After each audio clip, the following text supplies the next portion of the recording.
ਕਾਕਾ ਜੀ ਇਹ ਕੀ ਕੀਤੀ ਆਉਂਦੇ ਹੋ?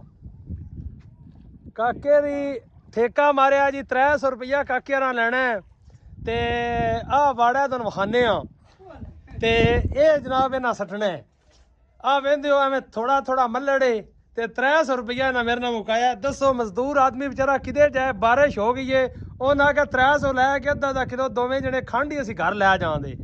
ਤੇ ਵੇਖੋ ਇਹ ਮਜ਼ਦੂਰਾਂ ਦਾ ਹਾਲ ਗਰੀਬਾਂ ਦਾ। ਤੇ ਆ ਲੱਗੇ ਜੇ ਵਿਚਾਰੇ ਗੋਏ ਨੇ ਤੇ ਸੱਟੀ ਆਉਂਦੇ ਜੇ ਇੱਜੇ ਜਿੰਨ ਪੂਰੇ। ਤੇ ਆ ਕਾਕਾ ਸਾਹਿਬ ਵੀ ਲੈ ਕੇ ਆ ਗਏ। ਕਾਕਾ ਸਾਹਿਬ ਹੁਣ 10 ਰੁਪਏ ਵਧਾਣੇ ਨੇ, ਅੱਗੇ 300 ਹੋਏ 310 ਤੁਹਾਡਾ ਰੇਟ ਹੋ ਗਿਆ। ਵੇਖੋ ਨਾ ਕੀ ਕਰੀ ਜਾਣ, ਮਜ਼ਦੂਰੇ ਬੰਦੇ ਭੁੱਖਿਆਂ ਸਮਾਰਨ ਬੱਚੇ ਹੋਏ ਨਿੱਕੇ ਹੋਏ। ਆ ਨਹੀਂ ਤੇਰੇ ਕੋਲ ਤੇ 12-13 ਬਾਲ ਨੂੰ ਆ ਅੱਲਾ ਦੇਣੇ ਤੇ ਐਨ ਬਰਲ ਨਾ ਆ ਠੇਕਾ ਜਿਹੜਾ ਨਹੀਂ ਇਹ ਚੰਗਾ ਮਾਰਿਆ 300 ਰੁਪਈਆ। ਹੁਣ ਮੈਂ 10 ਵਧਾ ਛੜੇ ਨੇ। ਤੇ ਕਾਕਾ ਸਾਹਿਬ ਕਿਹਦੇ ਸੱਟਦੇ ਪਏ ਹੋ?